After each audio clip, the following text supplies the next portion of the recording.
Welcome back to the table and more of our Road to Gen Con coverage. Today we're talking about Pyramido. This one showed up recently on our doorstep. I hadn't heard anything about it, but it is an abstract game, tile laying game, coming from Flat River Group and Synapses games that kind of took me by surprise. It's pretty simple, but pretty thinky. It is. It is very simple to teach. This is like that sweet spot where you want an abstract game to be, where you can literally teach this game in just a couple of minutes. I could teach it right now. You take one of these 3 tiles, you place it into your little grid. That's really all you're doing on your turn, except there's a lot of layered decisions. No pun intended. Including actually layering tiles that go into this game, because it does seem very simple in that you're building a 5x4 grid. But if you notice, and you can kind of see here on the overhead view, we have all these different colors. We also have these different tokens that match the different colors. And the strategy of connecting these tiles in such a way and placing these tokens on those tiles, it can be very meaty in its decisions. Yeah, you actually take one of those tiles, like Ryan said, and add it to your play space. There are some rules, some typical tile placement rules there, but you just have to confine yourself within that 5x4. And as you build it, that will sort of define itself.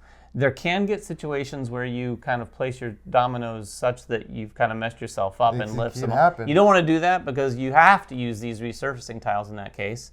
And it's better to hold on to these and use them when you want to, because you can actually resurface tiles so that you can extend some of these areas. And speaking of layered, the whole thing is layered. You're building a pyramid here. You start with the 5x4, then you go in a little bit, and again, and then the last round, you're going to put just one domino from a draft up on top of the pyramid, and you score each of those 4 rounds. Yeah, and the scoring is really what the whole game is about, trying to puzzle the best possible score, because you're going to see these tiles connected here. Now, the number of tiles you have connected in an area, it doesn't matter how many tiles you have.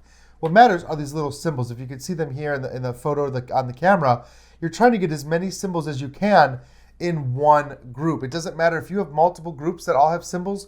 Only the group that has your little marker on it is going to actually score your points. And the tricky thing about this marker is you have to place this marker down the first time you place a dark blue tile. If I place a dark blue tile, I have to place this marker on there. And that might end up being my biggest group, but if it's not, you kind of messed up a little bit. Yeah, and there's a little more strategy to it, because when you lay a tile down, like Ryan said, it might have dark blue on one side but green on the other. And if you still have your green and blue marker, you can choose which one you want to place. So you can kind of look and go, oh, the green one has a couple icons, so I'm actually going to score that because I really want to extend that green. And then later, you might put another green tile down that's all green. Well, you don't have to place a marker on that because you don't have a marker. But you have to place a marker if you can on your tiles. And then you can also choose at that time to resurface. And you have these 3 resurface tiles, and you're going to lay that on top of 1/2 of the tile that you just placed to change its color. Now, there's only limited colors here. You can have light blue once.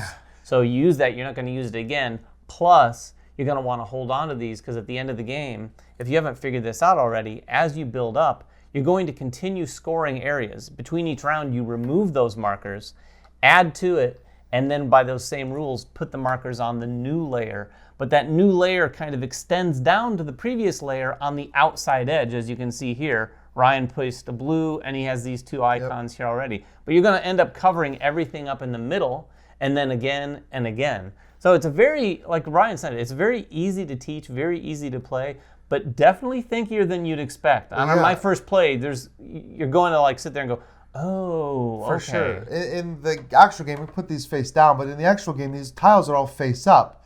And you can see kind of what's coming next. And so there's also this whole element. You see each one of these sets of tiles is adjacent to 2 stacks. If I take this tile, I have to replace it with one of these stacks. So part of the game is looking at what other players need. David's got a whole lot of yellow. I don't necessarily want to give him a yellow, but if I take this, without thinking about it, and replace it here, I might end up just feeding him a yellow.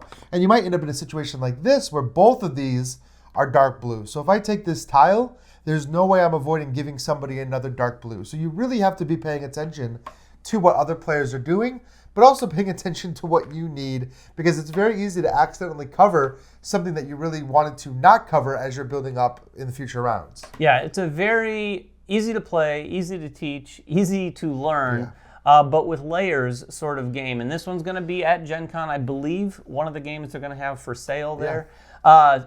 note, though, these player mats, I don't know that those will be for sale. I think those might be ultra exclusive. They sent these to us. Yeah, they said that these were exclusive player mats. Whether that means that these particular player mats were exclusive or the idea of player mats was exclusive, I don't know. But the game itself will definitely be there. The game will be there. Player mats, who knows? Maybe, maybe not. But the game plays just fine without the mats. They're just literally artistic. If you have any questions about the game at all, though, please make them in the comments below, and we'll get down there and answer whatever we can. Until next time, make sure everyone has fun at the table, and we'll see you then.